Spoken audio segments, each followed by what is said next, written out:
پڑی ہوئی لکڑی کو اور اس خیال سے اٹھا لیتا ہوں کہ اسے گھر لے جاؤں گا اور جلاؤں گا، اور جب میں اسے پھاڑتا ہوں، لکڑی کو کاٹتا ہوں، جب میں اسے پھاڑتا ہوں تو دیکھتا کیا ہوں کہ اس کے اندر اشرفیاں ہیں اور یہ خط ہے، اور وہ خط تمہارا تھا اور تحریر تمہاری تھی، تو وہ امانت مجھے مل چکی ہے، یہ اشرفیاں تم اپنے پاس رکھو۔ دیانت داری کا عالم دیکھیے، ایمانداری کی کیفیت دیکھیے، اور وعدہ پورا کرنے کی کیفیت دیکھیے۔ یہ ہمارے لیے ایک سبق ہے کہ ہم اپنے معاملات کو درست رکھیں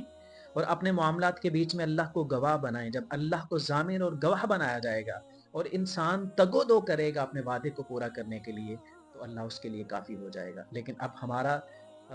ہمارا رویہ کیا ہے کہ ہم نے جو کام نہ کرنا ہو اور جس میں ڈاؤٹ کا شکار ہوں، ہم وہ کہتے ہیں انشاءاللہ، یعنی تب ہم اللہ کو بیچ میں لے کے آتے ہیں۔